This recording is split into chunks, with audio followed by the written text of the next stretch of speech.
You can see it, right? Yes, we can Okay. see it. Okay, cool. Yeah, so our network is a supply chain industry network. And as Abiola has written in that comment section, we support immigrant professionals in supply chain operations, project management, and other business professionals. So what I mean here is that fine, we know there is a very narrow set of professionals that we support, but it doesn't mean that what we provide here is not relevant to other professionals. It's just that we wanted to have a focus to, you know, um, to make the best use of our limited resources to support this professional. Hopefully, at some point, when we really get funding for what we do here, because this is really basically funded by Syria projects, and some of the colleagues that support us. So empowering diaspora and community of industry professionals in Canada, that's what our network is about. It's a community of BIPOC. BIPOC, a lot of people ask me, what does BIPOC mean? So BIPOC means Black Indigenous Persons of Color. It just means underrepresented groups in Canada. That's what BIPOC means. So it's focused on supply chain, operations, project management professional, and other experts. So we provide our members with career and professional development resources, networking, mentoring, and then also through this platform, we hope to provide opportunities to volunteer. Just like Abiola is volunteering with our network right now, she's providing co-hosting support. There are several things that you could actually help with, which will form part of your, uh, I wouldn't say experience, but an opportunity for you to connect with the right people here through our network. So we also provide info sessions on different topics. Sometimes it could be something related to maybe technology or some other type of industry trends. So it's an ecosystem of talents, project expertise, and tech resources. So this is like the sponsor organization, which is the company that I founded, Serial Projects, and through this, some of us would have made contact with serial projects through training activities. And so this is also what we use to support or to fund the activities that we conduct on the supply chain industry network. So on the right hand side, you'll see Supply Jobs Canada. This is the name we started with, but recently we have um, incorporated as a non-profit so that we can get access to resources that we can use to provide more support to immigrant professionals in Canada. So we are creating a commonwealth of experience and expertise in the Canadian industry, especially the ones that empower BIPOC professionals in Canada through networking, mentoring, training. This will help to foster diversity and inclusion in the Canadian industry. Like I said in my intro earlier about how we would say, oh, it's discrimination, discrimination. Yeah, when we foster diversity and inclusion, it means that we would have a workforce that reflects the makeup of Canada. It's not just about white people or Indians, or it's about people from several cultures, and these organizations should reflect that. But if we leave it to them to do it for us, you bet that it would never happen. So this is why this type of platform exists, that we are not just waiting for it to happen. We want to make it happen through our activities, by supporting, those professionals who need access to opportunities within the industry or who might need some type of mentoring and guidance. So this is why we exist on this platform to support. Now, these are the different platforms that we are on.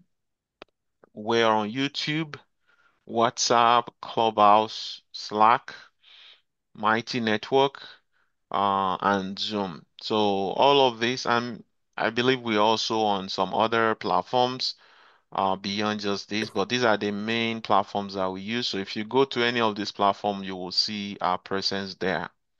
The one you guys might be on right now, if you haven't been on it, is the Mighty Network app. That is on www.supplyjobs.ca. And if you go on YouTube, we're also there. and we're on WhatsApp as well. So WhatsApp, we will need you to be on the Mighty Network app before we add you to WhatsApp. So even if you are bringing your friends, we always encourage that. We don't want you to hoard the information we provide here. There are thousands of people across Canada that don't know about us. And we will definitely encourage that you share about us. If you found what we're doing encouraging, we would like your support. You know, to keep what we're doing going. We're also on LinkedIn. I didn't mention that. So the Supply Jobs Canada is also on LinkedIn. So these are the kind of things that we provide on the platforms. Networking, mock interviews, workshops, mentoring, job postings, and also study groups. Yeah, we do some type of socials, and then also we do conferences. So this was a social kind of a thing that we had in Winnipeg, we had in Toronto, Mississauga, and then we also had in Calgary as well. So this year we're planning to do something similar to this, just a social gathering to further help with, connecting face to face. It helps to build more rapport. So we're hoping to have something of this nature in November, December. Hopefully we can do the Calgary, the Toronto, and the Winnipeg one this year. Your support would really help in this case, talking about volunteering here. And if you are in Saskatoon, we might also be looking forward to something in Saskatoon as well to make it happen. Like we have a social, and these are all the other activities that we provide, career info sessions, professional development, informational interviews, and the when it comes to serial projects, we do provide internship roles, and these are some of the roles that we have done or that we could use people's support as interns. So, business analysts, program coordinators, procurement coordinators, UI UX designers, project coordinators. So, these are some of the partnership we have at this point, and we're increasing those partnerships. We have Odoo, which is small business software. That's what we use to run our activities. We have clearly speaking helps with communication skills. Uh, the consultant here is very, very resourceful when it comes to helping people to integrate culturally, especially from the point of view of communication, effective communication. And we also work with ASCM. I'm sure you guys know ASCM is a global supply chain organization. We are an authorized training provider to them, and we also work with U-Certify. So U-Certify is providing resources for us in the area of project management, technology like business analysis, and ERPs and cybersecurity. So all of these resources are available. It's just that we provide them on needs basis because we need to optimize, to be efficient with how we use our resources. So there's some opportunities here which I've mentioned earlier.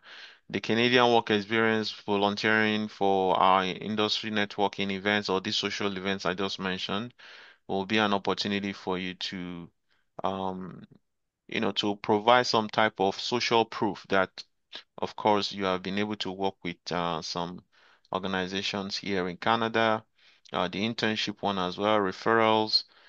This is something that we could provide to members who have participated and engaged with our activities. So they say, oh, you know what? We will need references, and guess what? You haven't worked in Canada before. All right, so this is something that we are able to do through the Serial Projects platform. However, the person that is requesting this must be engaging with us into some type of volunteering internship. So we just don't give it to any members. We provide it only to those who are engaged with what we're doing here through volunteering and mentoring. Volunteering and internship. So the platform we provide is an opportunity to make impact by empowering BIPOC professionals, entrepreneurs, and then also fostering diversity and inclusion. I think I talked about earlier. So these were the guys that supported, during our last conference, the Industry Connect conference, in Winnipeg. Yeah, we have guys who actually were based out of Winnipeg, were supporting remotely. So it doesn't matter that you are not in Winnipeg. As I was saying about the social event, for example, if you are in Toronto, okay, so this is something that you could help to facilitate, to get the venue, to even curate the idea for the event, the social networking activities, and these are things that we can have people lead, and through that they have some type of experience that they could use as social proof of experience here in Canada. Okay, so that's it in a nutshell, but I don't know if there's any question from those who have been listening, and if you're just joining us, would like to see My if you have any question, question. Yeah, my question is, you talk about the WhatsApp group. yeah, Uh, is it possible to share a link for us yeah, to yeah, join the WhatsApp group? sure. So Abiola will be able to share that. And there is a condition for joining the WhatsApp. You need to be on the platform first. So the platform is www.supplyjobs.ca. Once you join it, and then you use the WhatsApp, which I will also share. I think Biola already shared the link to the platform, but I will also share the WhatsApp. Only those who have joined the platform will then be allowed to join the WhatsApp group. But I'm going to share the WhatsApp group. So even you can share this with your friends as well who are not in this meeting, but you need to know that they need to be on that platform before we allow them into our WhatsApp. And this is a way we try to control, all these type of people that just jump into WhatsApp and start sending whatever, that doesn't relate with what we are known for. So The currency sellers. yeah, all side out. I mean, there are a whole lot of different people that normally will come into these things and then start sending whatever. So this is a WhatsApp, right?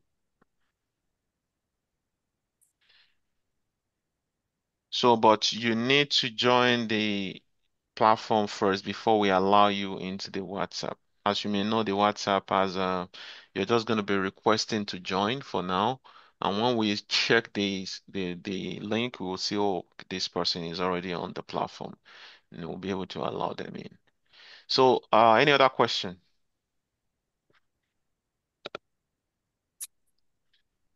I think so far, let me see if people are sharing their LinkedIn. So I see there are some few LinkedIns that have been shared here. Please don't hesitate to connect. I'm going to share mine as well so that you can connect with me. Hmm, my LinkedIn it's not connected here. Okay. My LinkedIn is under reconstruction, so it's hibernating. So, so I'm I'm still trying to update and see which addition I will have to put into for my job search because obviously the banking route it's quite Yeah, tedious. it's under construction too.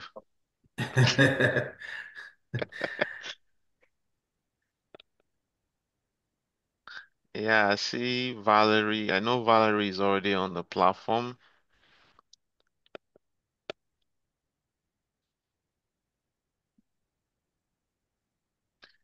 So,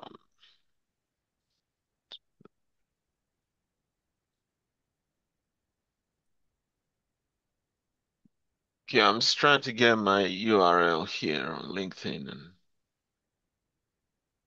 yeah, so for the LinkedIn stuff, where we have a session on that.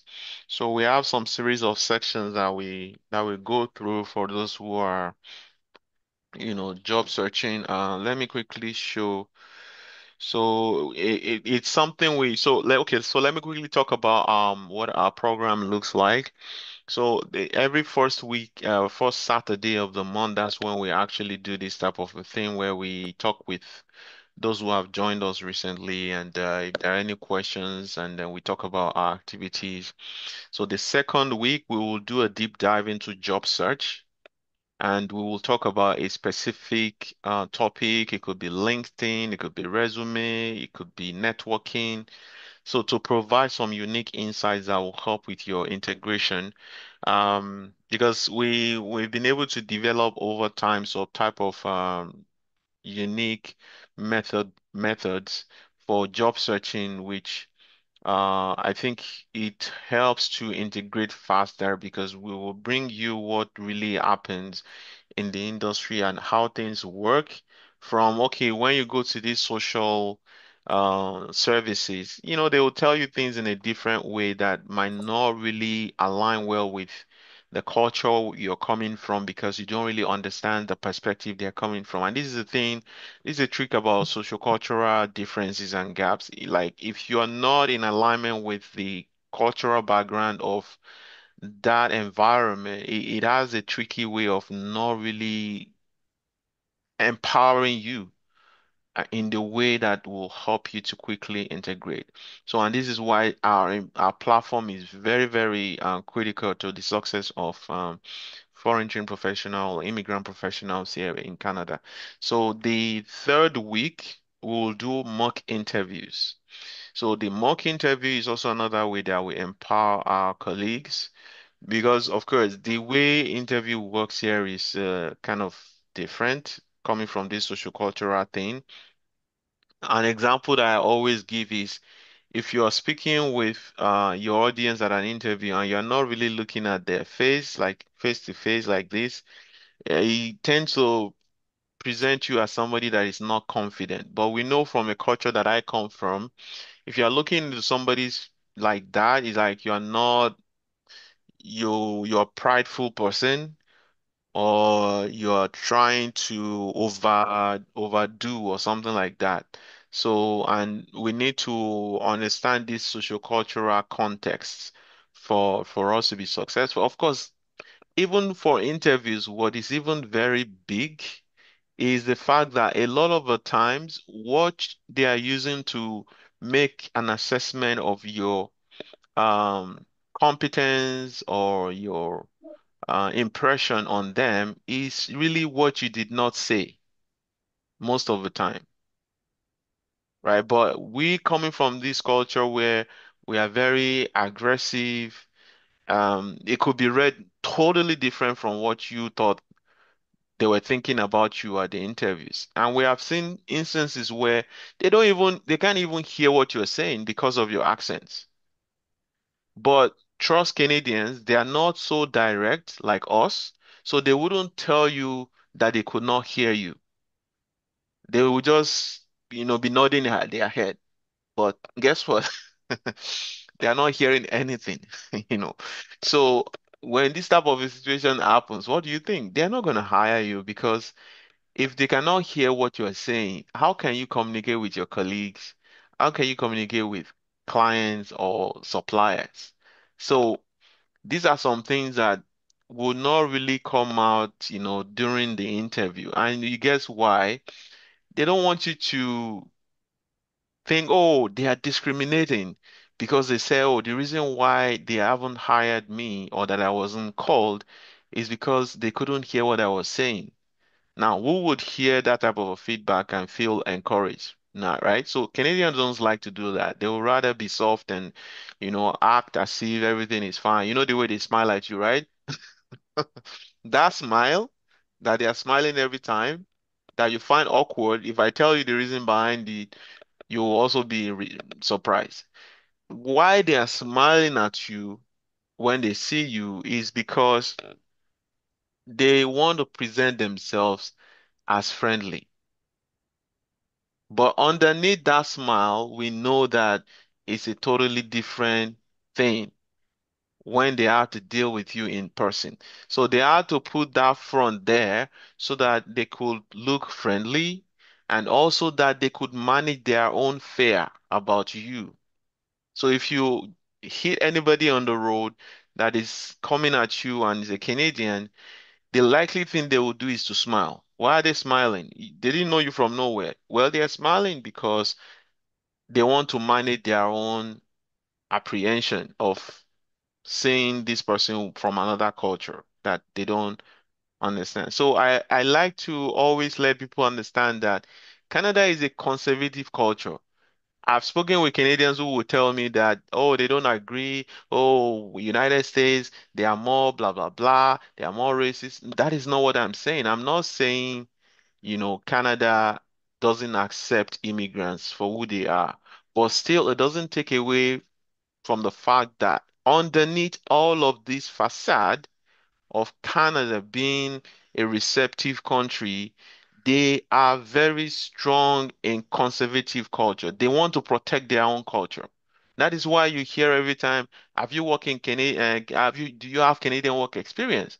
Yeah, because they prefer their own experience. So what is that? That is conservative. That's been conservative. If you are not conservative, you will accept every experience that is coming into Canada, regardless of where their experience is coming from. So there are these undertones that is very endemic in the Canadian culture that you need to understand and needs to approach either in your job search, either in making friends or connecting with colleagues. You need to take your approach with that understanding that this is a conservative culture that you're in. All right. So I hope that makes sense. I think beyond what I presented earlier, this is kind of a little dose of, giving you what Canada, really looks like from what you are currently seeing. Because I see some people are 4 weeks in, 4 months in, and you might actually so far have been in your what we call cultural bubbles. So, what I mean by cultural bubble is if you look at the people that are around you right now, they are probably people from your culture. So that is a cultural bubble right there. So you will not really understand how the larger Canadian culture actually works until you go into the industry and start working with people from these different cultures.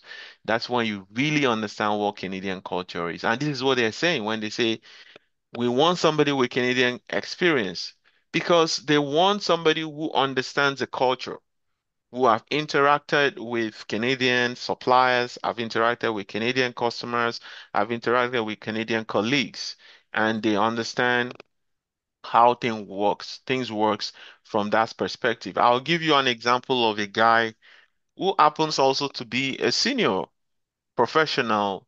In fact, I think he's a senior project manager.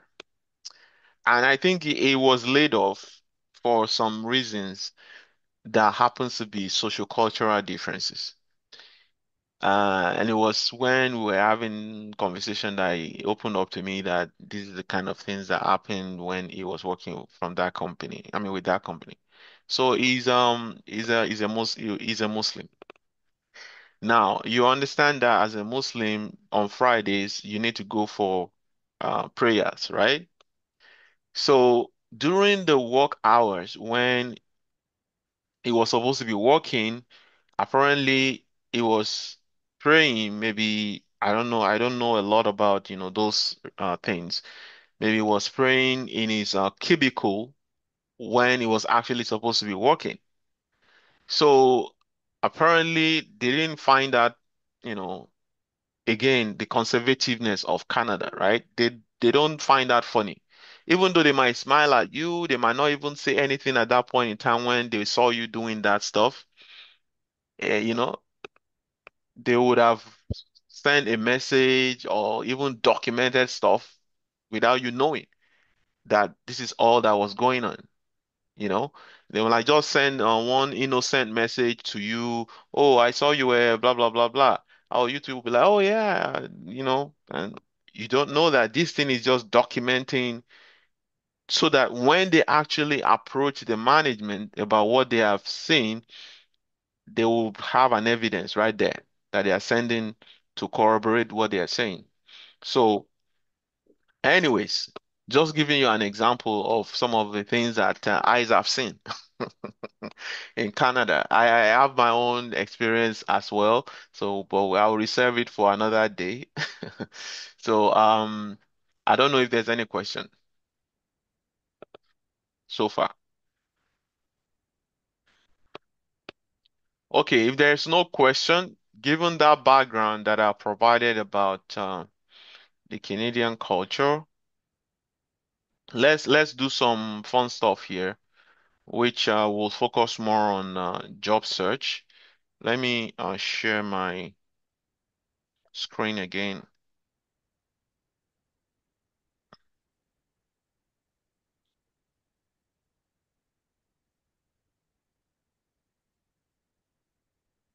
Can you guys see my screen? Yeah. Okay, so I'm gonna take you through the job search thing right away. We call the job search roadmap. This is like the first session that I do with newcomers when it comes to the job search. So on next Tuesday I mean next Saturday we will do a deep dive into job search. But for now, let's just look at how things work when it comes to jobs in Canada, the newcomers journey, the hiring pyramid, the job search roadmap, the Pareto rule of job search. So these are the things that I'll talk about. I actually did this for my own research, going through job search on my own. And I also work with some stakeholders. I spoke with I've worked years um, you know, researching by doing, because I actually would reach out to stakeholders like hiring managers. I will ask them questions about what we are experiencing. I'll reach out to HR folks. Some of them are also immigrant professionals like us, and they will tell me, oh, this is what is going on. And sometimes when I'm working with newcomers on their job search, when we're trying to navigate the situation, I also learn a lot of things through that. So these are coming from my experience, my research work on job search in Canada. Um, okay, so let's look at experience, and this is probably something you are already familiar with. You've experienced it or you are experiencing it currently. So for those who are 2 weeks in, 3 weeks in, you are not alone. All right. Even if you're 4 months in and you're experiencing some things, you're not alone. You should realize that a lot of us have gone through it and a lot of people are still going through it. So, this is the experience that I've seen time over time. You're excited, you send this job application, you see, oh, this job here, job there, and you start throwing out all these uh, job applications, but then, um, you might get interview, you might not even get any response. You might get this random one that says, "Oh, we're not going to continue with your application." Like yeah, there are some of those like that. But generally speaking, the frustrating one is when you go through levels of interviews over and over again, and then you don't get any feedback whatsoever. After going through all of these hurdles, and then uh, you know, because you're not getting this feedback, it creates a situation where you have a loss of self-esteem. So loss of confidence, basically. And it leads to what we call job search depression. And it is not a clinical depression by any means. It is just that you see a job application, I mean, job advert, and you actually know that, yeah, you have the experience, you have the qualifications, you have everything, but still you decided to ignore that job advert. That means that you're in a job search depression. See, these ups and downs that are going on here, these ups and downs, basically, like I tell people, is chemicals in our body that You know, if you've seen that in hospitals, right? Like in these medical dramas when they are showing what is going on, maybe with the heartbeat of the client. Yeah, this is what is going on here. When you are going through these job search ups and downs, there are chemicals in our bodies that are being triggered every time there is a rejection, and then there's a, like there's and hope. There's a good emotion that, oh, something is happening here. They call me for an interview. Yeah, all those things are chemicals, they are feelings. And eventually, this leads all this path if we're not getting anything really productive out of these experiences. And our brain starts telling us to avoid these chemicals because our brain wants us to survive, right? This is what our brain does to us. Our brains is now telling us that, look, that job advert, if you apply to it again, remember, it's rejection, or it's disappointment, or it's, they're gonna ghost you. Okay, so all of these experiences, this is what it leads to eventually. So we try to avoid it. And when I say avoidance, some people avoid it for the next 5 years of their journey here in Canada. Because what will happen is that, of course, they have to pay bills. Life happens. And then they just keep doing the jobs that helps them to pay the bills. And that's what they do for the next 3 to 5 years. All right. God help them that they are able to trace back their steps to getting what they really want. I've seen people who, like that's it. It's gone. Like it might be what they are now doing for the rest of their stay here. And they just say, oh yeah, well, I'm here in Canada for my kids, just to kind of, you know, um, keep themselves happy, right? But we know that besides the kids, you're also here because you thought that there is an opportunity to get something better than where you're coming from. So, yeah, let's look at the big picture. I've told you about the gory stories of Canada, but let's look at the overall picture of what is really going on. So, yeah, the call to adventure in Canada, right? Looks like this.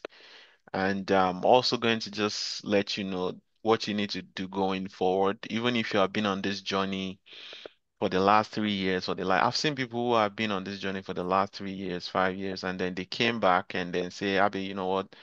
It's not working. I've done this, I've done that, I've done this certification, I've done this and done that.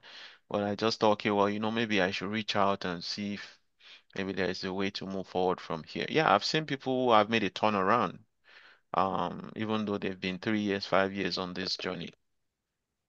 So I say when you accept that call to adventure in Canada, after hearing how Canada is great, Canada is awesome, it's better than what you have back home.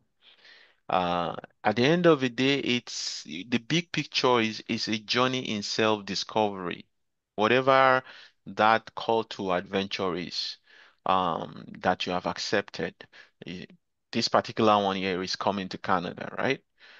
For better opportunities for your kids, for yourself, and things like that.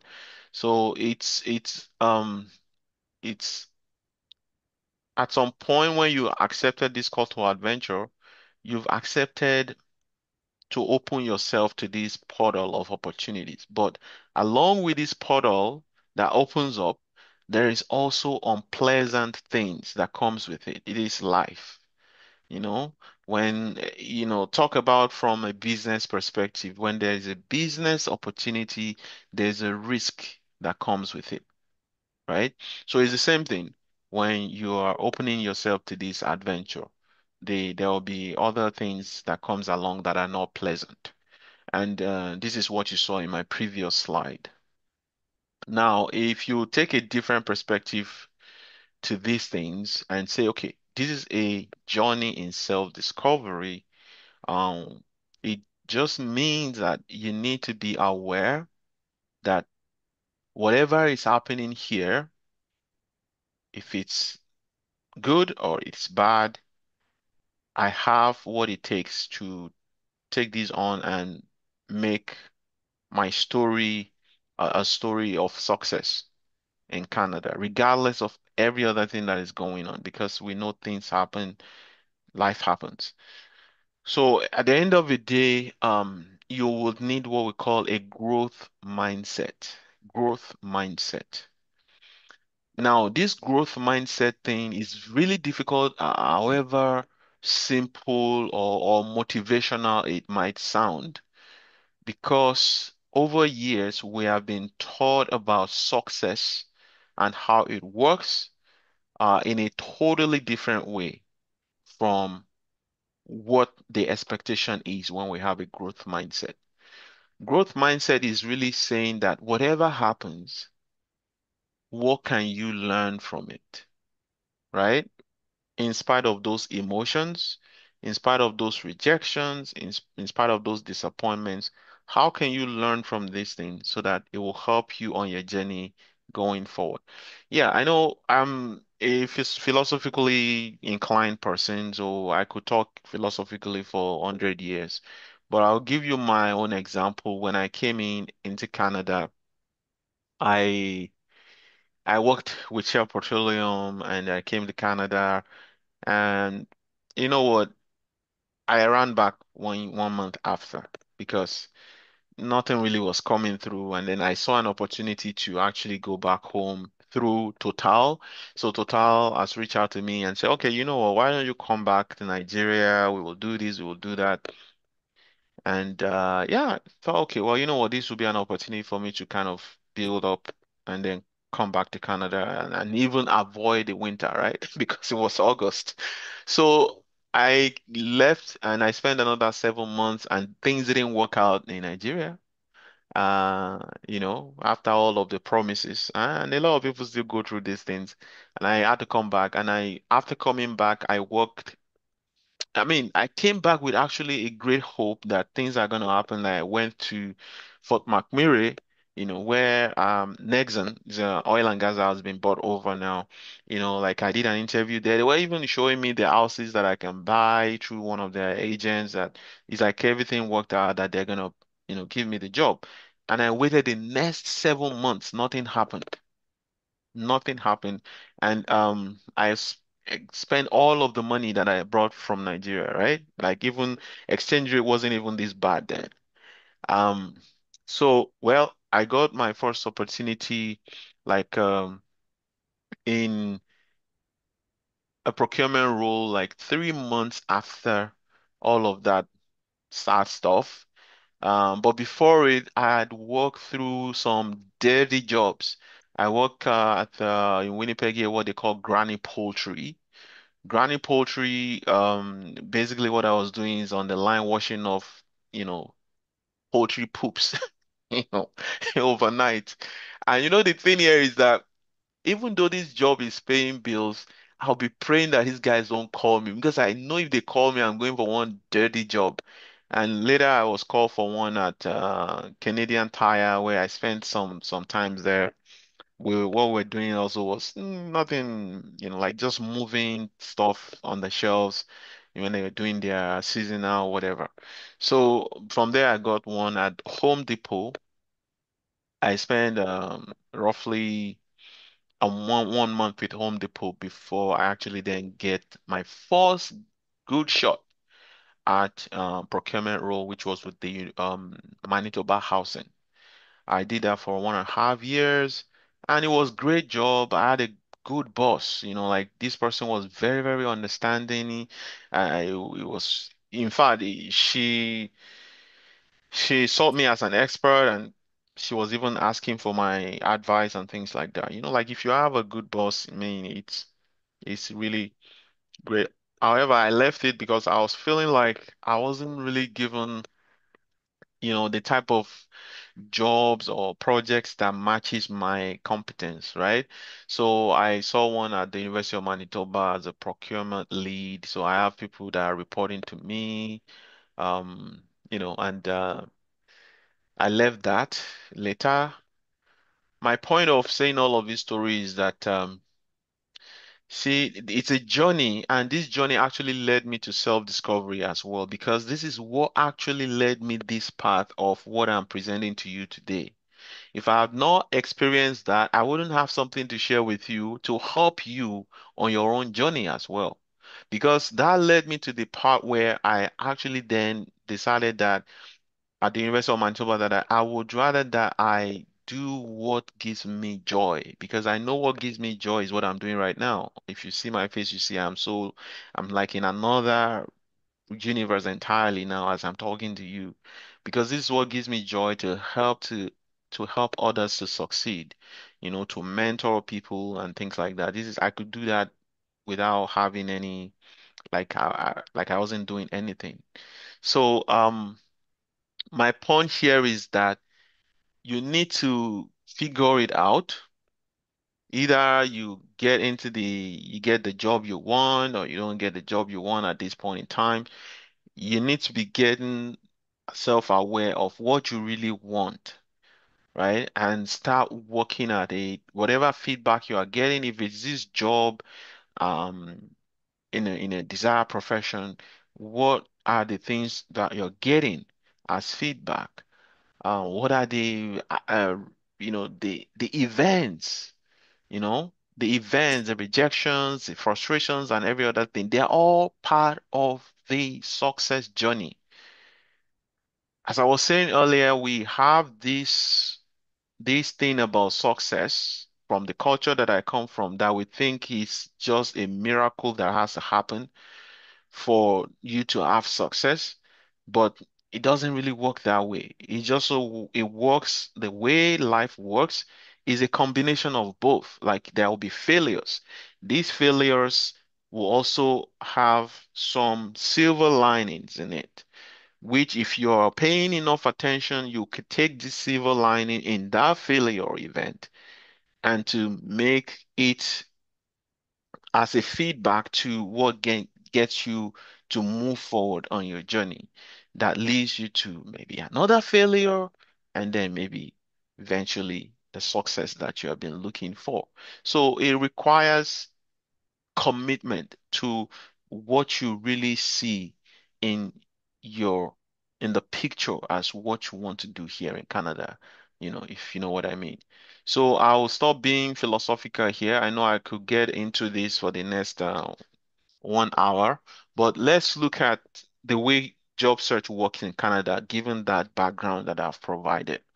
Um, so we'll talk about what we call the hiring pyramid. Now, the hiring pyramid is something you are very familiar with. Let me break it down here, what we call legwork in Nigeria. It's what the hiring pyramid is. But it has its own socio-cultural context in Canada in that the way it really works in Canada. They call it networking, right? But we will do a deeper dive beyond just the networking thing they're throwing around out there. Because when they throw this networking thing, they don't really break it down. Like, okay, what is this networking thing you guys are always yapping about? So when it comes to job search in Canada, there is a way that employers actually hire, which is different from what is out there as the impression of how employers actually hire, which gives a deception to newcomers as to how they should be looking for jobs in Canada. So, and this is why they always say networking, networking, networking, right? So, look at this diagram again. See the way employers are hiring. They will look for somebody within the company already that is already shadowing or is a consultant or is a contract staff, and then they will hire that person in that role that it just opened. And also sometimes it could be they will ask their existing staffs to let them know if there's somebody that can do that job. They could, and this is what we call referral, right?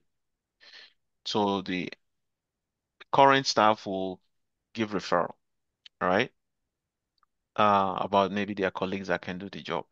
Sometimes they will go out, and this is what they call the networking one. They'll go out there and maybe social network, professional network, and they will meet people, who probably are able to do those jobs. And then they could also do professional organization. Like I've done this one. I reached out to Supply Chain Canada that I have an opening, and if they have people that have been trained that can do the job, and I actually hired that person. They referred to us. Interestingly, this person is actually part of our network now, and also helps with mentoring here. Recruitment agencies. So they could reach out to recruitment agencies depending on the nature of the role they are filling. And then of course the final one, which is the only one that a lot of people are doing, especially newcomers, is the adverts. Now, look at the other direction in which newcomers or job seekers are job searching. See, they are only looking in from outside. They are only doing these job applications online. We ask ourselves how many job applications we've done here, you'll see that most people would have just been doing jobs adverts online, Indeed, LinkedIn, or on the company's network. I mean, portal. So my point here is this that you need to take away from this that you are being job searching the wrong way. Now, if you have ever heard that, oh, the there are hidden jobs and 80% of the jobs in the market are hidden. This is what they are talking about. Because when the employers are actually hiring in this role, either is a hiring manager that is the one that is looking to fill a role, or is the HR, or is the recruitment agent, they are not only posting it online, they are doing all of this at the same time as they are posting that job online. So to help you make sense of what I'm saying, I'll give you another example of somebody that I've worked with before. He's based in Edmonton now, was in Winnipeg at some point. So a friend had connected him with me. He's worked with ExxonMobil, and then his family is here, but he's been struggling. He doesn't want to leave the job. Eventually, he had to leave the job. So I told him about this particular thing here. I'm showing you guys exactly this same thing. And what that changed for him is that he realized that it doesn't have to just be applying the jobs online, that he had to reach within his network. Like you have to go inside this pyramid. Can you see that? Not from, see, the way the employers are hiring, you have to go in that same direction, not the way that job seekers are looking for jobs. So when that dawned on him, what he did was that he was reaching out to his former colleagues from ExxonMobil and other colleagues he has worked with from back home that are now here in Canada in the industry. So one day, one of the friends, boss was trying to fill a role, see, from inside, and uh this hiring manager, who is the boss of his friend, just blotted out that, oh, I've been trying to fill this role. Maybe they were trying to help, on the scope, I mean the workload. And he said, I've been getting garbage resume. So the friend immediately remember my guy, right? He said, oh, I actually have a friend whom we work together at ExxonMobil in Nigeria. Um, I don't know if he's somebody you probably might consider. And then the boss sent me his resume. He said, send me his resume. And that within that same week, they interviewed him. Within that same week that he had been flown from Winnipeg to Edmonton, they actually then gave him a job offer that same week. Now, they now told him he should go and apply online. I'm telling you something that happened. This is not it's not something that I'm making up. They told him to go and apply online, meaning paperwork. They had to do the paperwork to hire him because they didn't do that paperwork prior to all those interviews and everything. So if there's anything you would learn from that short story is that a lot of people are actually applying online and they're just wasting their time, or they are applying online and just helping HR and the hiring manager to do their paperwork. And it's what happened in procurement too. When we're gonna buy an equipment for a project sponsor, we will ask the project sponsor, do you have people? Do you have suppliers that you have used before? Do you have suppliers who probably will be able to do the same thing? Give me a supplier list. And there you go. We still have to do the paperwork in procurement as well, but then we already found somebody through the sponsor who actually is able to deliver that equipment or able to deliver on that project. Exactly the same thing that is happening in recruitment. That is how the industry works. I'm not wasting, I'm spending a lot of time here because I want this to sink in because this is the way the industry works here in Canada. If you stay online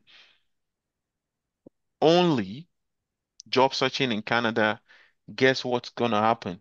The first slide that I showed you, that is what is gonna happen.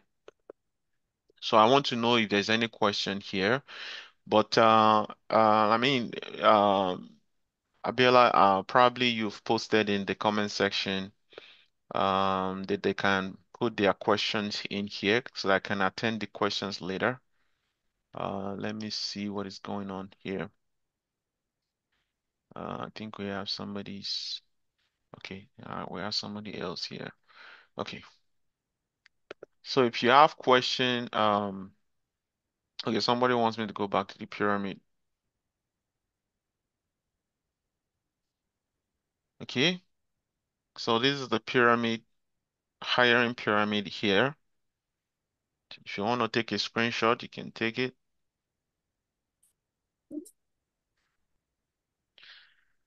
So this is a food for thought. And also, I'm gonna ask you a question, then we'll go into a quick survey, and this survey will show you more about things that you're actually supposed to be doing. So our analysis shows referred hires perform better, stay longer, and are quicker to integrate into our teams. That's Ernst& Young saying this. Ernst& Young is an accounting and consulting firm, right?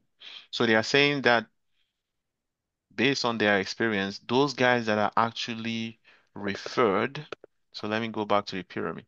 So those guys that are coming from here are the ones that perform better. They are the ones that are quicker to integrate into their teams as against people that are applying from here. Okay? So this is what Ernst& Young is saying. But I want to know from you guys, why are they saying that? Why are they saying referral is the most effective way for them to hire people who are quicker to integrate and to perform? And by the way, Ernst& Young actually pays their employee through which they got these contacts that they eventually hire. I can't remember how much they pay them, but actually pay them a huge amount of money for referring people that they hire because they are putting their mouth where their money is. So this is a big deal, right? So for Ernst& Young at least, and many other companies who are using referrals to hire. So well, I'll pass it over to you guys.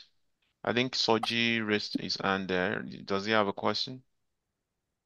Uh, I raised my hand in response to the question you asked Oh yeah, about okay, good. referrals. I feel why the referrals are giving more priorities to people just applying on their own is that when you refer somebody, it actually shows that you know the person, you know the capacity of the person, and the experience the person is flaunting is real. I can put your hands on them. Okay, There are some people that actually come while I was back home. There are people that have very good resume that they can speak very well when they come for interviews. They've rehearsed all the questions that you ask, and when they land on the job, they can perform. So there is correct. a great disparity from what they put on their CV and the actual performance. So they rely more on referrals because if I can beat my chest that I know this person, I've worked with this person, I know his capacity, I know his capabilities. It's something to hold on to than just going through resumes that were well prepared, that gone through 8 years, and the person can speak very well. There's some people that when they come for interviews, they are they are not they are what do we call it? They They're a have bit nerves, shy. right? They have nerves, and they may not perform so well when it comes to talking and Interview. all that. But when it comes to the actual job, because I've even read a submission that an HR person submission that he found out that interviews are not even the best way to get candidates. That Exactly. he took a chance on the candidates who didn't perform well at interviews, and the guy was outstanding on the job. So I think one of the reasons why referrals will go a long way than just applying. It's the fact that they feel that the person referring the other person really knows the Yeah, stuff the person is made of. Thank you. exactly. Exactly. In the example that I gave earlier about the guy who had referred his friend, the friend end up being hired. Yeah, exactly relates to what you're saying now because there's a friend who had worked with them who can vouch for them, right? But is there any other reason that people can also add to that? So in addition to what Soji mentioned, what happens when you hire a referral is or true referral is that it means that this person has a friend in the company, right? So regardless of what you know, if you come into a new place, it's sort of difficult for you to navigate the socio-cultural landscape of that company. But if you have a friend there, this friend is also our friends, right? So you just become a part of that friends group, right? Which means it becomes easier for you, even because that guy that brought you in will, especially if the person is within your same department, that person will be able to quickly get you up to speed on how things work, who is responsible for what, where you need to go to get something, and things like that.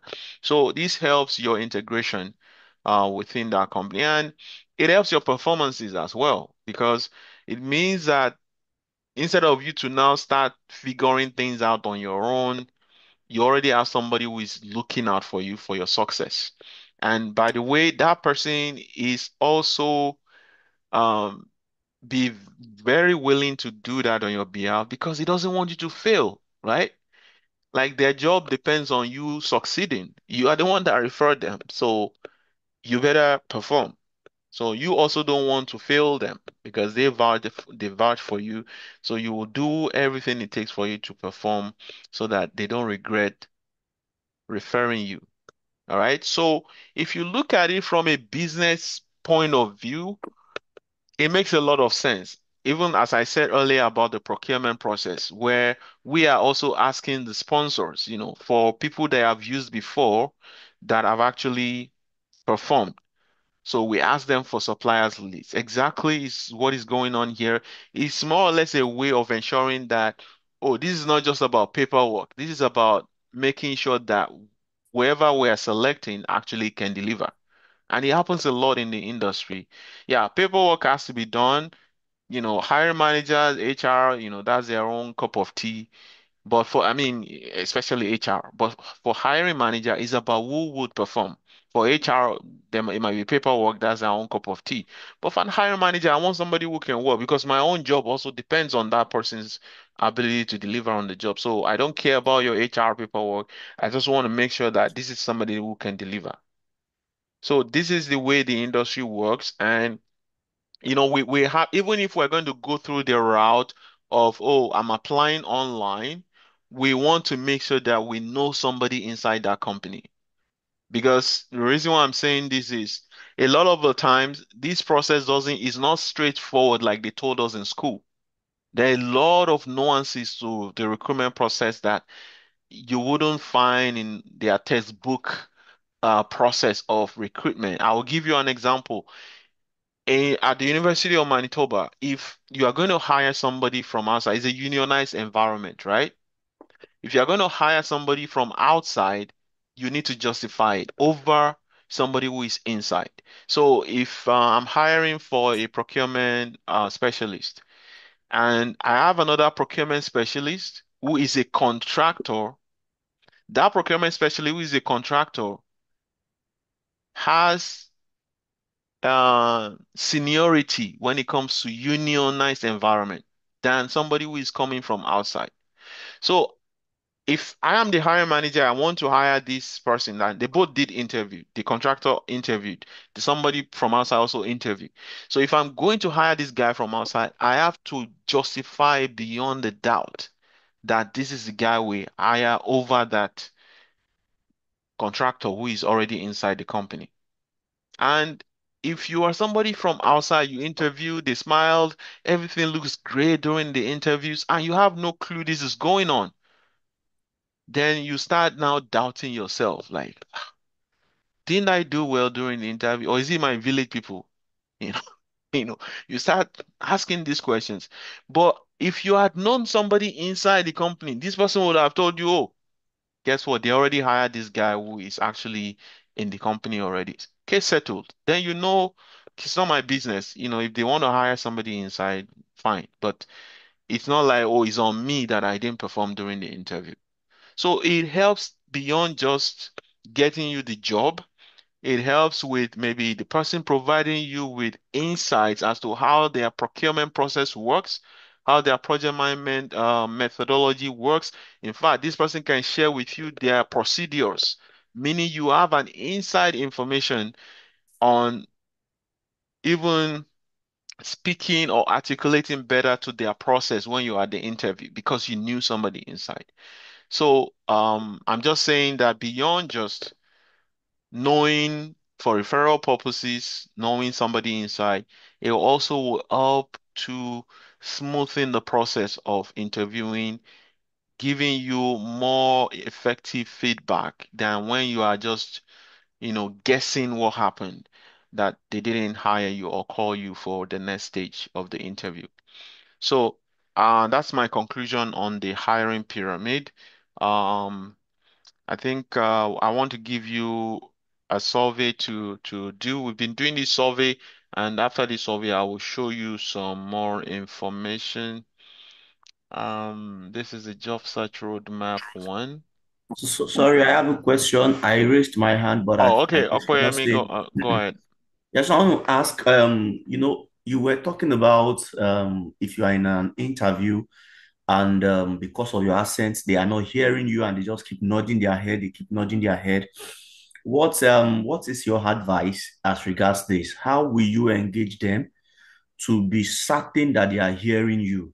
And how will you, if they are not hearing you, what are you supposed to do? How do you work around that, really? Okay, so yeah, the question you have asked me is a question related to um is a question related to effective communication.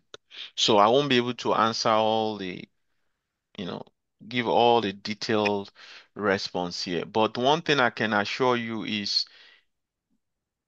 check in with them if they actually heard what you said,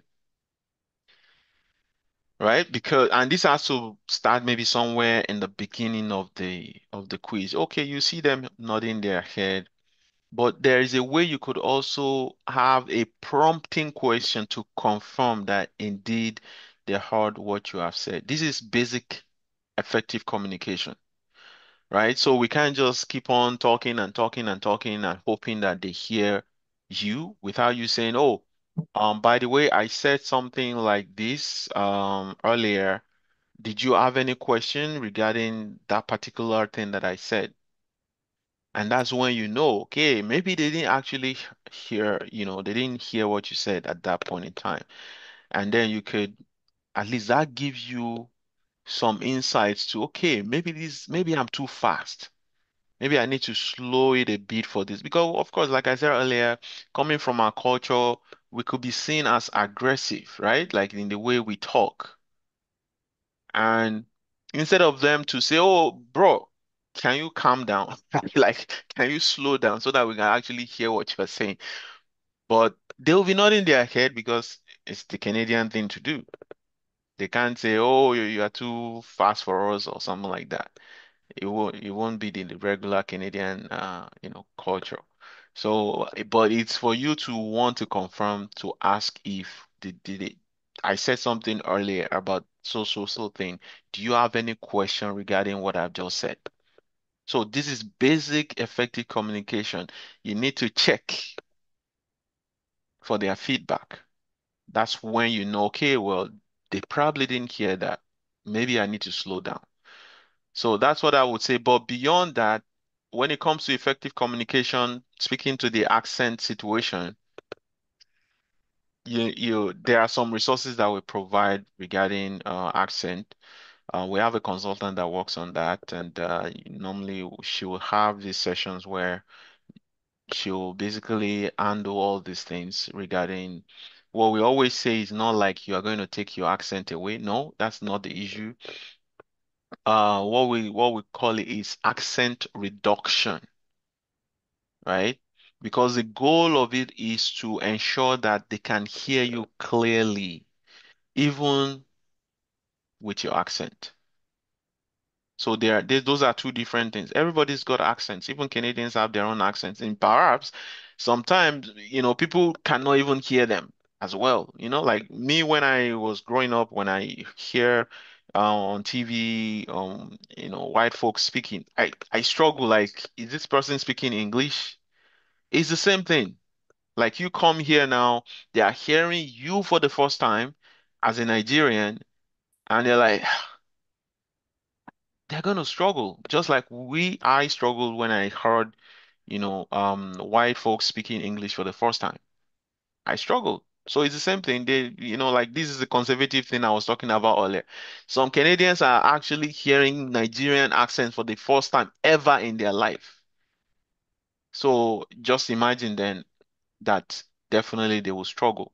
So we need to be able to speak clearly, even with our accent, so that they can hear us. Part of it is sometimes the speed with which we speak. While they're trying to figure out what you said in that sentence, there you go again. You have another one for them.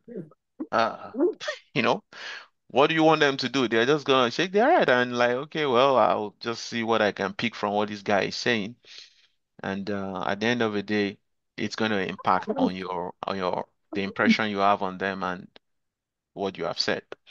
So that's what I would say about that. But if we really want to address, this issue is about effective communication, which will really deal with it in depth, you know. So I hope that answered Thank your you. question. Yes, thank you. So I want to share this survey with us. I always like to get feedback. This is also part of how I get responses from um, job seekers so that I could help. Um, Let me share.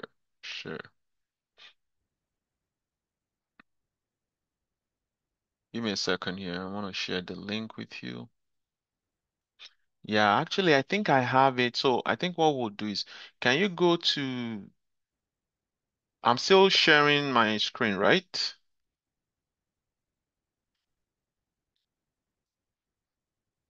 Can you Yes, still you see are. my Yes, screen? yes, yes, yes. Yes. Yes, we can see. Okay. So, yeah.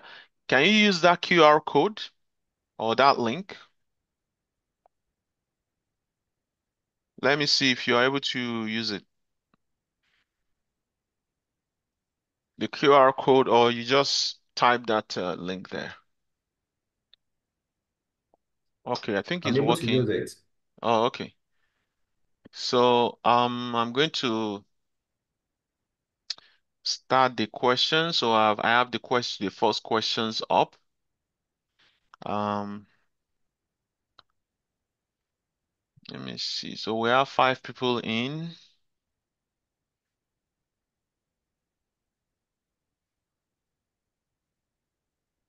Okay, we have 6 people in.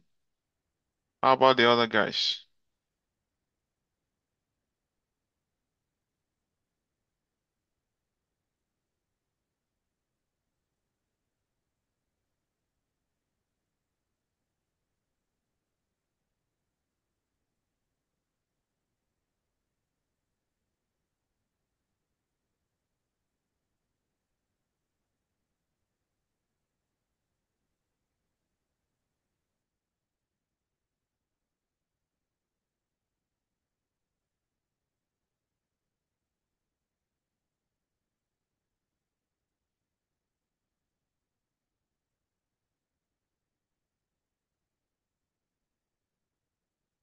Okay, we have 9 people.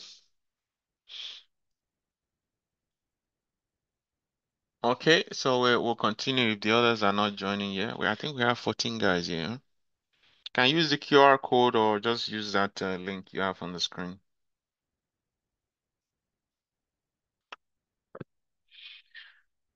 Okay, so let's see the results. How many referrals have you obtained since beginning your job search? So let me share the screen actually. It'll be more interactive that way. Let me share that survey screen. And stop share. Can you guys see the survey screen? Yes. Yes, we can. Okay. So let's see the result here. All right. So how many referrals have you obtained since beginning your job search? So 3 people said 1 to 2. 5 people said none. Okay. Let's go to the second question. Are you currently utilizing a mentor or coach in your job search? Can we attempt that one? So this is me like doing an assessment for you on your job search. It's also to create an awareness for you on how you are supposed to be effectively job searching here in Canada. You know, these questions that I'm asking you is just a pointer. And once we're done with the survey, we'll go and see the results that I've collected from over 100, job seekers so that you can really see what is going on. It gives you a broader perspective about how people are job searching and why people are getting the results they're getting.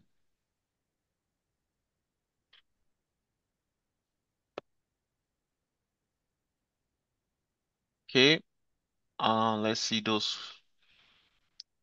You currently utilizing a mentor or coach on one person? Yes, regularly. No, but considering no. So only one person out of the 8 that I responded to this works with a coach or a mentor. How long have you been actively searching for a job?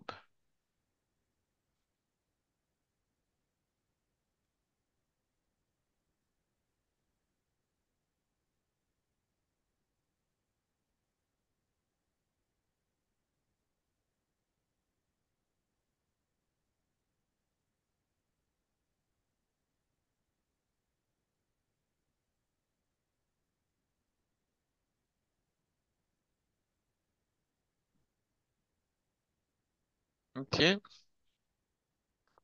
this is kind of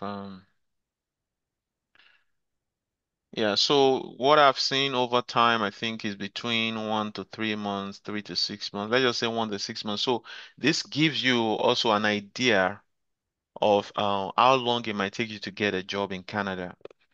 Um, the average is actually 3 to 6 months. So what does this do for you? If you are just 1 month in and you are a little bit desperate about getting a job, you should know that 1 month is actually an exception. And the reason why I'm emphasizing this is that you don't want to beat yourself up too much, about not getting a job within, the first 3 months in Canada. What I would rather encourage is get something that pays your bills first, right? And then emphasize or keep working at getting the job you really want while you have something that pays the bills. Because this really it changes your approach because it changes your perspective. It helps you to understand that there is one job that pays the bills, but then there is a job that you really want to do that keeps you, fulfilled. So that way, if you are not getting the job that you really want to do that gives you fulfillment yet, you need, okay, maybe there are things you're not doing properly that needs to get you on that particular journey to get what you really want to do. My point here is if you're a newcomer, you know how this works.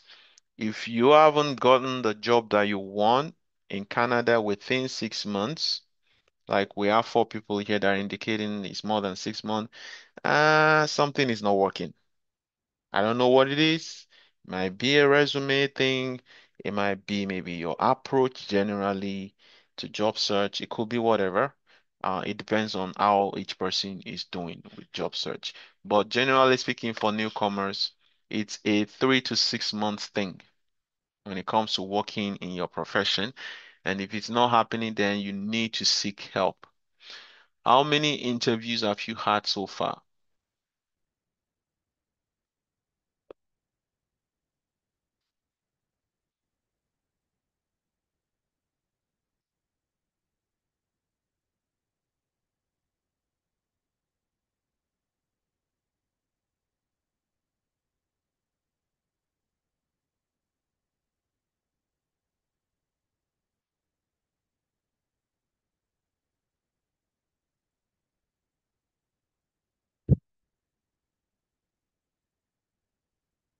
Don't hesitate to send your questions. Um, okay, so let me, for those who have not had the benefits of joining, I'm going to put that. I think I saw somebody who is just putting it in the comment section. That's Bukola. So this is the link you need to join to respond to the survey. Okay, how many interviews have you had so far? None, three people, two, more than five. I've had, oh, two have had more than five interviews.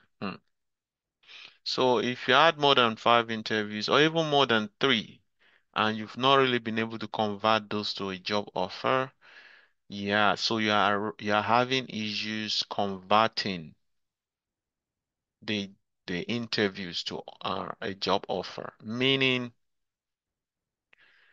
you need to fix your interviewing. It could be coming from the effective communication things we said earlier, or it could be coming from your inability to articulate your value proposition.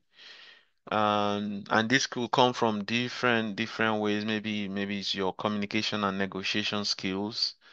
Um, or you don't actually have a strong value proposition or social proof. All right.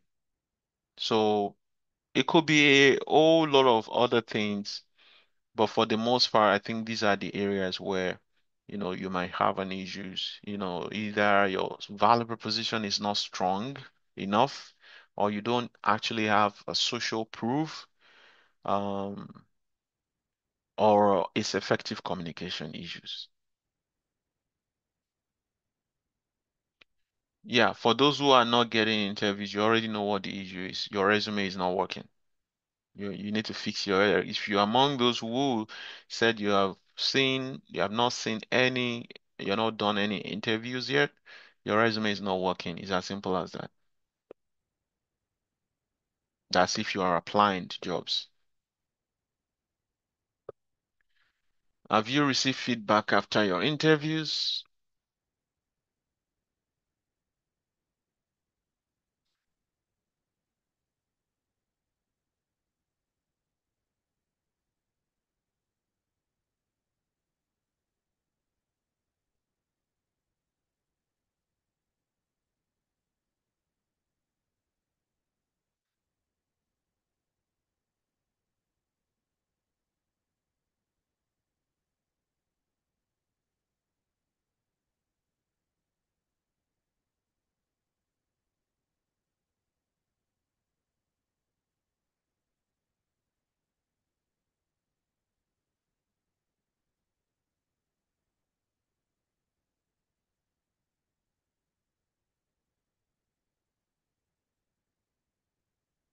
Okay.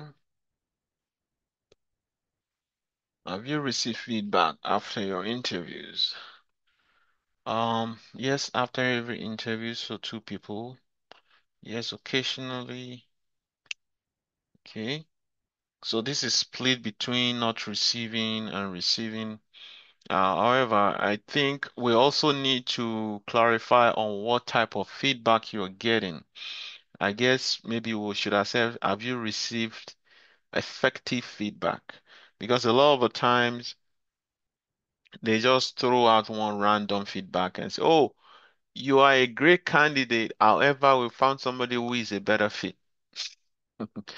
So if that is the type of feedback you are getting, that's not what we're really talking about.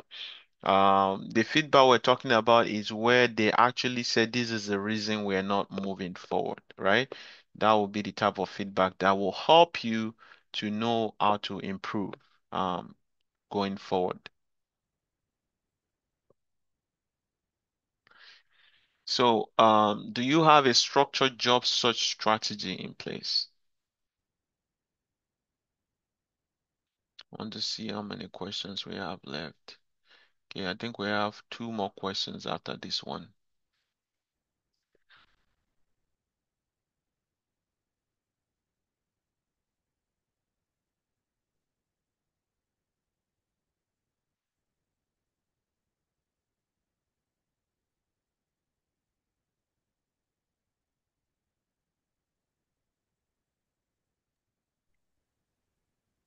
We have some questions in the Yeah, chat. yeah, yeah. So I see. I will come back for the questions once we're done with this survey.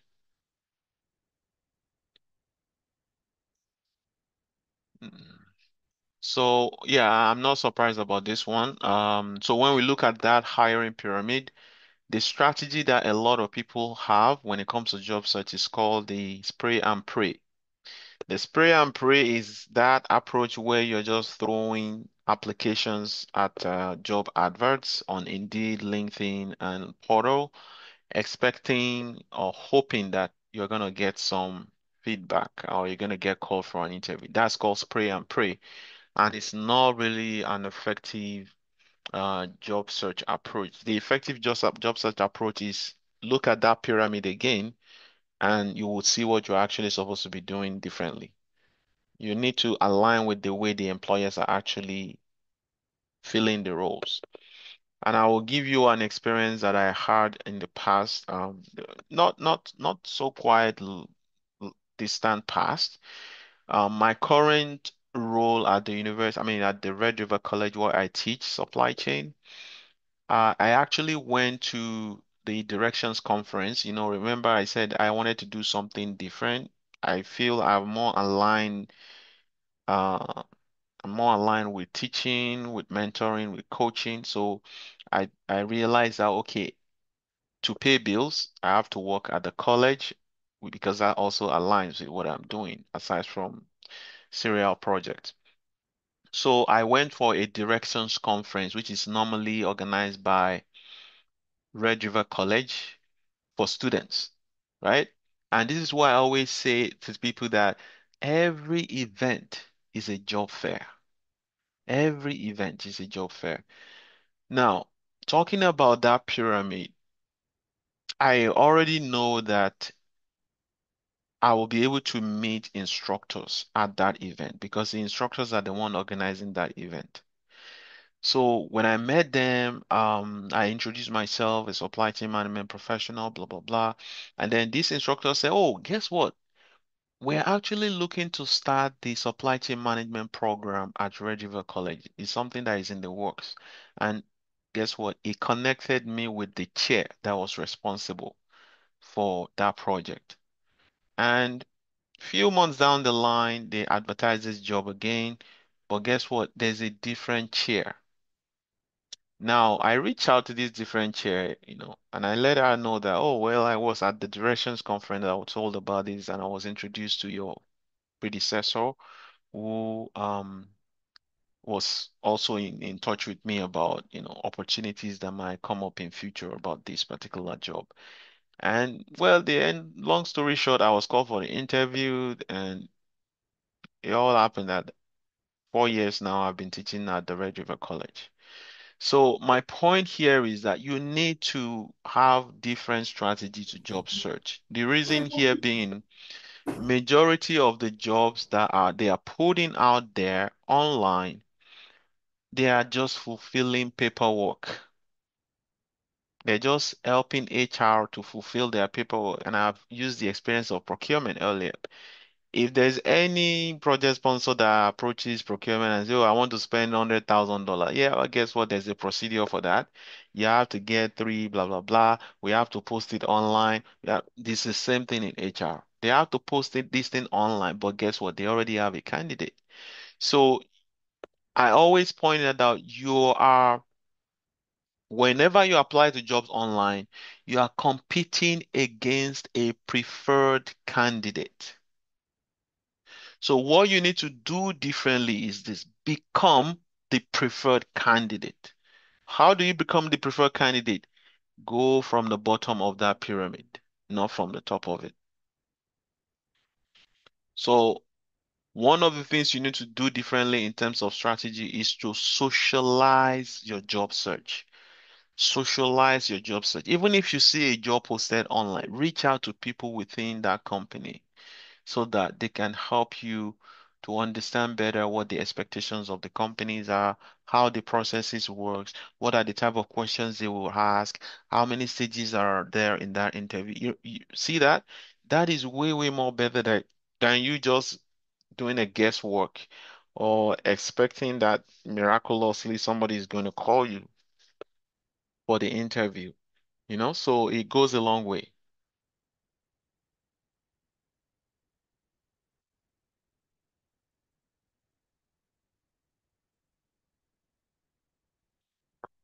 On average, how many job applications do you submit per week?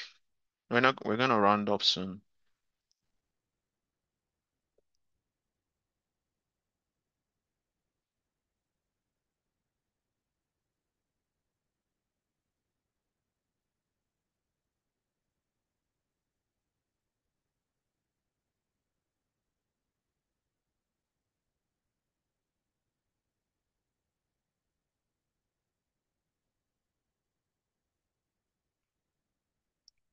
Okay.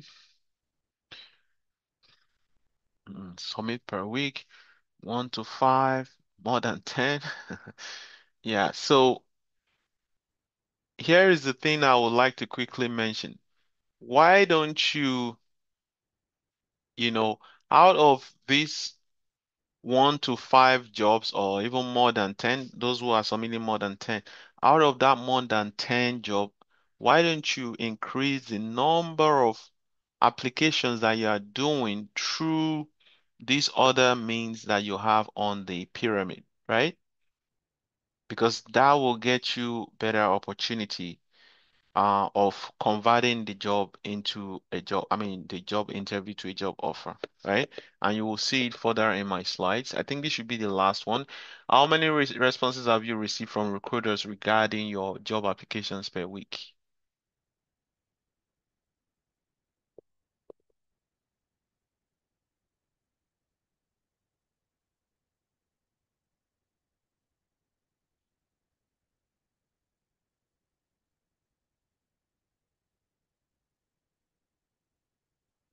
Yeah, so I think Olubukola is saying people hardly. Okay. Um, Newcomers hardly know anyone to go to for socialized job search. Yeah, that's true. Is it advised we do a diploma in supply chain for ease of navigating the job market, maybe job promotions in Canada? Um, Abiola asking that questions. Um, Amara, what do you mean by social proof? Yeah, social proof basically is okay, so let's look at this one. So how many responses have you received from recruiters regarding job applications per week? 4 said none, 5 said 1 to 2. So you can see that the result is not looking so great, right? Because we have not been doing job search the proper way. If I show you the result here, you will see the same trend, you know. See the number of people that are actually past this this assessment here. See the number, 1.5%. And how many people have done this? 130, right? We're indicating that a lot of people are not doing job search the right way. How many referrals have you obtained? See, 1 to 2, that's 58%. And then, are you currently utilizing a mentor? Of course, many people are not. Those who do regularly are just 8 out of the numbers that have responded to this. 84 responded, only 8 actually have used mentors regularly or coach. How long have you been actively job searching? So I mentioned the other time that it's kind of a 3 to 6 month thing. So here is showing 37 people, 1 to 3 months. How many interviews have you had so far? 1 to 2. See, 40 people said 1 to 2 interviews. So meaning the result is very, very, let's just say it's not working. So we need to figure out something different. And the solution is in that hiring pyramid that I showed earlier.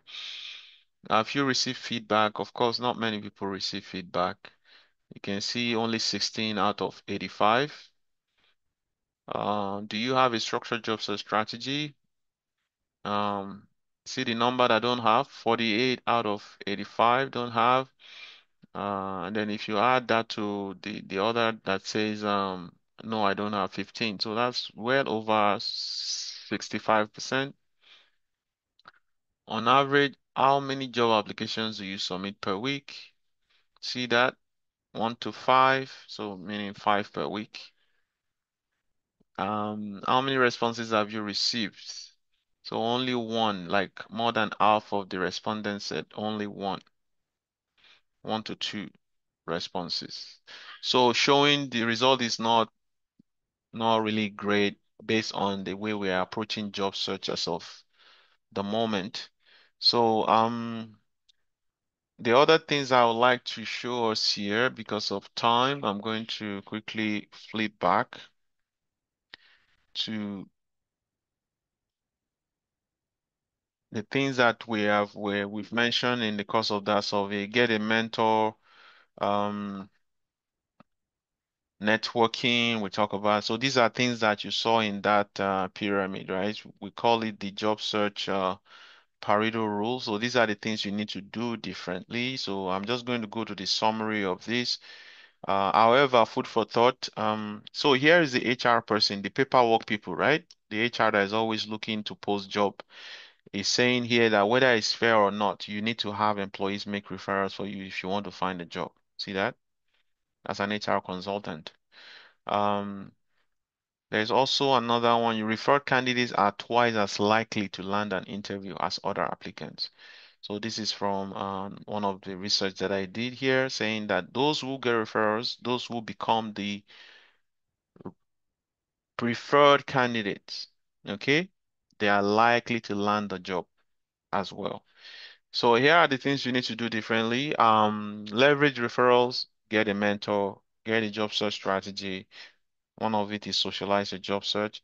So resume, we're going to talk about so resume one of the second Saturdays. Seek feedback and upgrade your mindset, which is very, very important. Part of what we're doing here today is to help to upgrade our mindset when it comes to job search because that's where your results comes from. Just give me a second here. These kids have come back.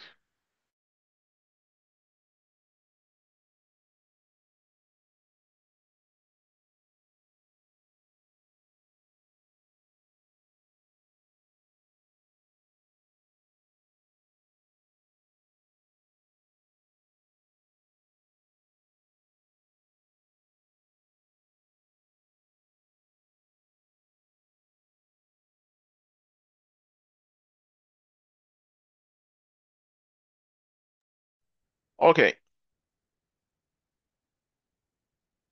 so let's go to the questions. What I would say finally is that if you need more information that is specific to you, like I've said earlier, there are so many things that could be wrong one way or the other. Going through the surveys, at least you would have seen some things that will inform the need for you to look further into how you've been doing your job search. If you would like to do that, do this QR code here to schedule a 15 minutes phone call, a discovery phone call with me, and we can go over whatever it is you are seeing so that we can see how to navigate your job search differently. So that I will definitely recommend that. Um, okay, so you can. I can also I don't know if Abiola, if you can share that link also in the comment section. I just did. Oh, okay, good. So you can use that link if you don't have the QR code. Okay. So let's go to the questions. There are quite a number of questions here. So what do you mean by social proof? So I remember an example we mentioned earlier of how people were able to successfully get a job, or the reason why Ernst& and Young is saying that referred, so now we'll call them preferred. Okay, preferred candidates. If you are referred, it means that you are a preferred candidate. And remember I said earlier that when you are competing, or when you are applying to jobs online without knowing anybody, you are competing against the preferred candidate. So the best strategy is for you to become the preferred candidate, because then those outside are competing against you. That makes sense. How do you become a preferred candidate? By being referred. So what makes you a preferred candidate then? Or what makes you to get referral? Social proof. Because you need to have some social proof that you really have what it takes to be able to do this job, or to be able to show some competencies that somebody can vouch for. And how does it happen? It's through this networking that they make noise about. Network, network, network. They are saying this is what they are really talking about, that they're not really breaking it down for us. To get a social proof, you probably are volunteering somewhere, or you're going to networking events where you are hanging out with the guys who can actually vouch for you. So, for example, I'll ask my colleagues to reach out to 10 of their colleagues in the industry who are already doing exactly those things that they wish to do. So you want to become a buyer, you want to do the job of a contract specialist. Now, how many contract specialists do you have in your circles? If the answer is one, then you already know you don't have a social proof. But if the answer is 10, then you have some social proof, because these guys will be able to help with the necessary information that will help on that journey to you becoming a contract specialist as well. Remember when I said I went to the directions conference for Red River College, because I know I'm going to meet instructors there. And see, this is one of the reasons why we have these sessions here as well, because we bring in people here so that you can meet colleagues who are already on the journey you have started. They have learned a lot on that journey, and they have a lot of things that they can share with you that will help your journey. So you also starting out that journey, you want to engage with these guys and see maybe how you can support them as well.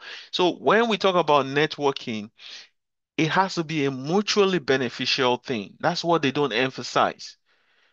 For you to have a social proof that will be of use for you in your job search, perhaps the person that is going to provide you with that referral needs to have some social proof himself that you're capable.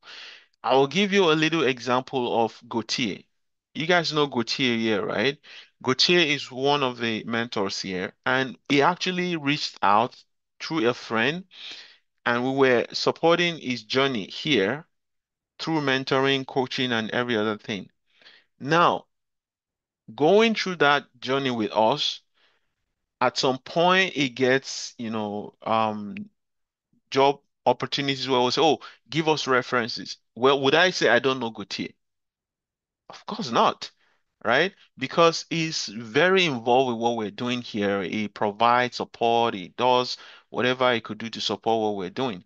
And to me, if they need anything social proof, either referral or references, I guess that answered your questions. When we say social proof in physical forms or in forms of uh, things that you can really use, that you can give names, we'll call them referrals. Those are social proofs.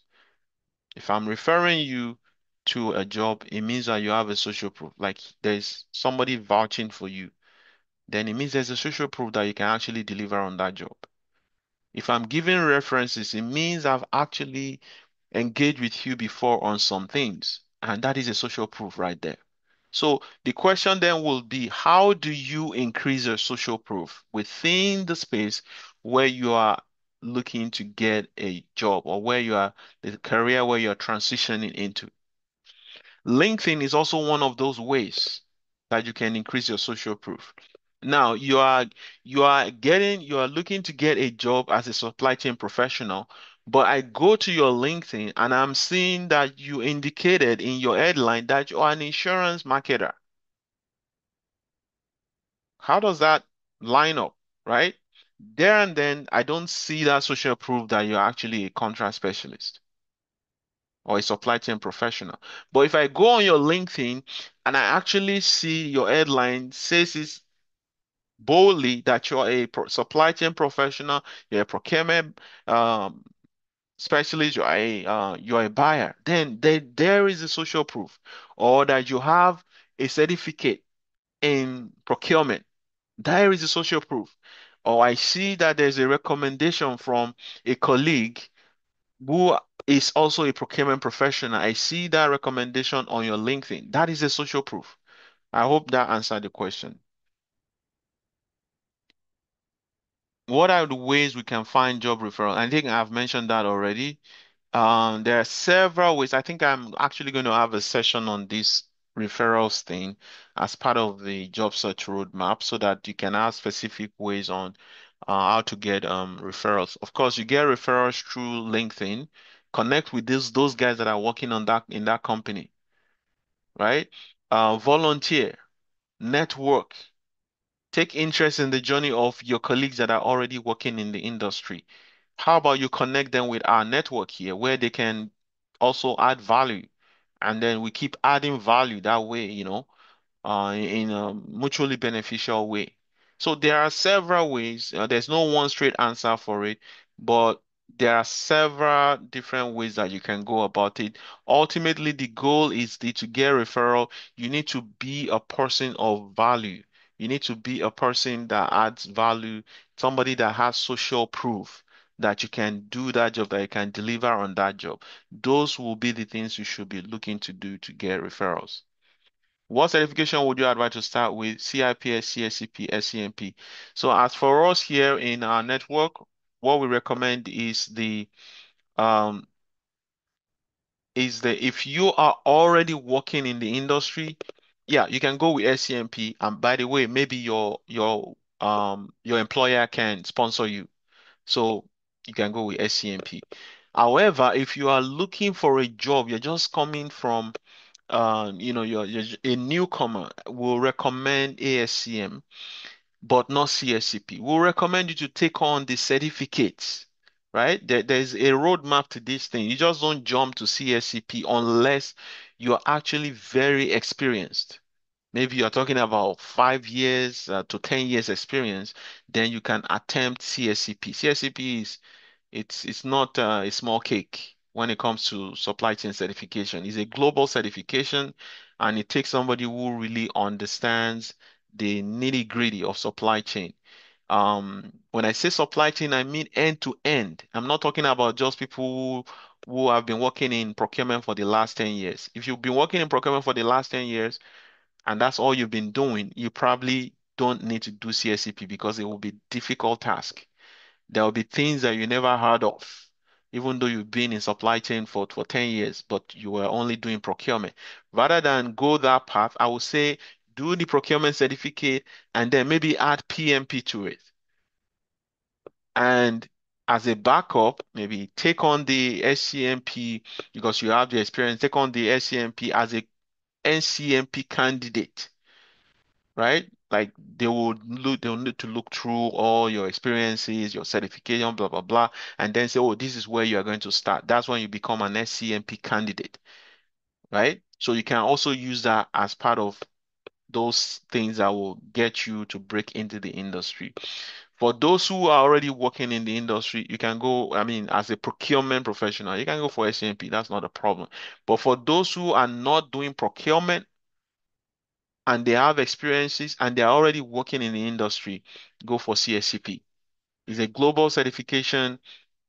Nobody knows SCMP outside of Canada, but CSCP is known worldwide. It's known in Africa, it's known in Asia, it's known in Middle East, it's known in Europe, unlike SCMP. And this goes back to this Canadian conservativeness that I'm talking about, the fact that they are using SCMP to create barriers for immigrant professionals in Canada to break into the industry. So this is why we actually aligned with ASCM, which is a global organization that companies that are not in cahoots with SCM, Supply Chain Canada recognizes North America as the global standard. So if you have that as an alternative, it beats SCMP. However, if you are just trying to break in, you might say, okay, well, you know what? For me to go over or eliminate these barriers that these guys are creating on this their SCMP thing, just enroll, but don't write their exam. You just want to have that SCMP candidate. That's all you want. When you are in, then maybe your employer can sponsor it because it's expensive. We're talking about 15, $17,000. I mean, who is a newcomer that have that type of money to start that? And it doesn't happen like in a year or 2 years. It's a gradual process, right? Whereas if you're actually attempting SCMP, I mean CSCP, which is a North American certification, you can get it within 6 months if you are experienced in supply chain end to end. 6 months you can get it. And then the procurement certificate, which is the one that we recommend for those who have experience or those who are transitioning but haven't gotten a job yet, is something you will be able to get within 5 weeks. You have, and that's the social proof we're talking about. You get that. And then you have something to show, right? That you have the underlying, you have an understanding of the underlying knowledge of procurement. So I will leave that one at that because time has really gone. Is it advisable to do a diploma in supply chain or professional certification for ease of navigating the job search? So the way I normally answer this question is this. It depends on a lot of things. Now, if you do a diploma, now they're charging you say 19,000, $20,000. Depends on the school. Depends on the number of years. That's a lot of money to invest. Now, if you already have experience in supply chain, I would not recommend that. It's like you're paying for what you already have when you go for a diploma. And to be practical, the reason why I normally say it is this. If you go for that diploma, you come out in 2 years, right? Guess what you'll be looking for again? You are now looking for a job again. Now you have extended what should have been done within 6 months, 1 year. You extended it by 2 years to get a diploma, only to come out and now be looking for a job again. I hope that makes sense. I recommend this for those who are new to supply chain and they need a structure and they have the money. That's the only people I recommend that for. If you already have experience in supply chain, don't go that route. Go the certification route. You will complete your certification maximum within a year. And meanwhile, within that period, you're also focused already on job search. You are job searching already. And you're already towing that path that leads you to a job rather than postponing it by another 2 years, spending 20K or whatever, and only for you to come out of that program to be looking for a job. Whereas if you already have an experience, all you should have focused on is certification and then getting getting a job right away, even if it's at entry level. Even that, I will recommend that for those who have experience, regardless that that experience is not supply chain. Say, for example, you have experience in banking. We have worked with people who have banking experience and they've successfully transitioned to supply chain within 6 months. So now compare that with somebody who now go and spend 20,000 at a college to get a diploma and then spending 2 years or 1 year, whatever, in that process. I mean, compare it. It does the investment compare with the output itself is not even, like it's not a good return on investment in terms of time and money. Whereas there's somebody who just did certifications and they're already in the industry within a short period, they're already earning salary. So you can compare the two and see the difference in terms of the approach. Newcomers hardly know anyone to go to for socialized jobs. I already talked about that. I already addressed that. When it comes to socialized job search, you need to basically be a person of value, consistently add value. This is when they say network, volunteer, intern, whatever you have to do, to meet people, to connect with the people that are already doing what you desire to do. There's this adage that they say that if you want to know whom you will become in 5 years, in 3 years, uh, you know, check out the people you are hanging out with. Basically, it's the same thing. If you want to socialize your job search, look out for those people who are already working in those roles. Hang out with them. Is the example I also gave was the Red River College one where they did directions conference. I wanted to become an instructor. I had to hang out where instructors hang out. Exactly the same thing. I think that's all in terms of yeah, I think I've answered all the questions. Yeah, so that's where we're going to round up today. Guys, if you have not put in your URL for your LinkedIn, please do so. We would like to help expand your network. This is also part of what we just talked about. Increase your social proof by connecting with your colleagues, putting your LinkedIn URL, connect. If you are just starting this journey, um, and you need to know how to strategically position yourself sooner for a job in procurement, in supply chain, use that link, to schedule a 15 minutes phone call where we'll just kind of talk about, okay, how things are going so far and how to navigate through maybe all of these questions you're asking, either it's the certification, the diploma, job search, and every other thing in between to help position you strategically for a job search in Canada. Uh, our SAP MM consulting training is ongoing. That's also one of the things I normally recommend. If you are looking for a job as a procurement person, this is one of the tools we use is an ERP, and you need to acquire such skills to get to boost your competence, your value proposition, especially when you go for interviews. We are also going to start our procurement certificate, the ASM procurement certificate tomorrow. Well, it's not too late to enroll, if you would like to enroll. I think I'm going to share that. It's a little bit there. It's not like I mean, it's just $1,000. And I'm saying just because I compare it with what the other certifications or, these things are. They are offering things out there.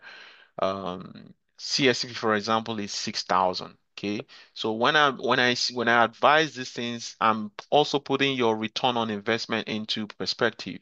If you go for CSCP, we're talking about 7,000, and I will only recommend that for those who really are grounded in supply chain, not only procurement.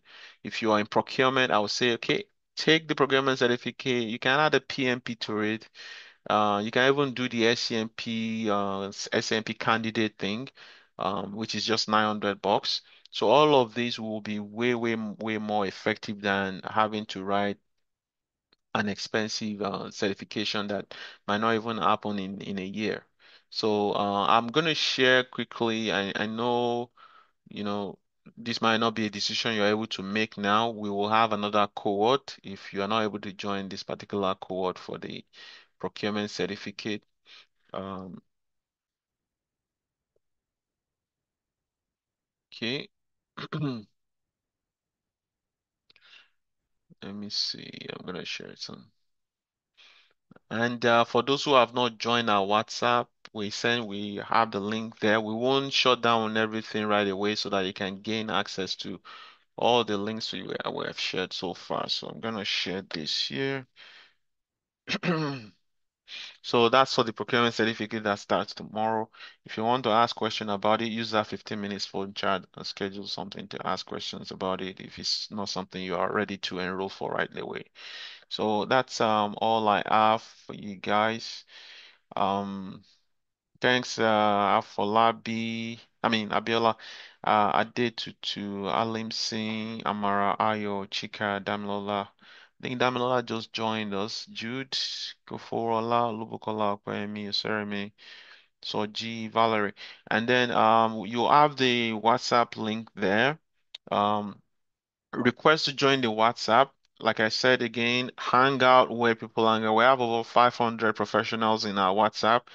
So when you hang out there, you gain access to information. In fact, sometimes we refer each other.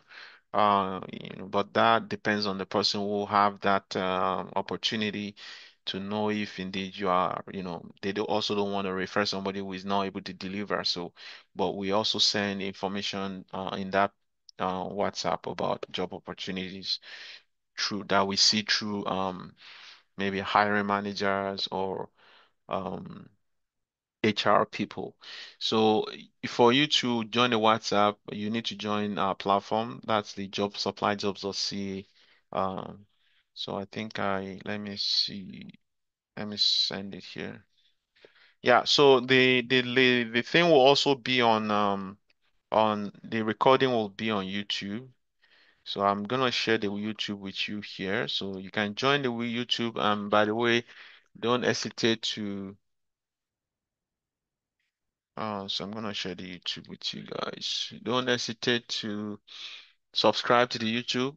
You get information even if you're not able to join a session, you can always see the recording on the platform, the YouTube platform. So don't hesitate to subscribe. Okay, so this is the YouTube here. That's YouTube. Subscribe to it. I'm gonna post the recording here, and if you want to look at it again, be an opportunity to look at it. So that's it, guys. Thanks for joining us today. You spend extra time here, but however, I hope it was worth the time you spent here. Have a great weekend. Um, bye for now. I will leave this for some minutes for you guys to use any of those links that we have there. If you want to schedule a session, if you want to join the YouTube, if you want to connect with your colleagues who have shared their URL on LinkedIn, yeah. And by the way, when you connect with guys on LinkedIn, don't only stop there, reach out, connect, have a chat, Zoom, whatever. This is the way this thing works. So that's it for now. You're all welcome, guys. Thank you so much. Thank you. You're welcome. Bye.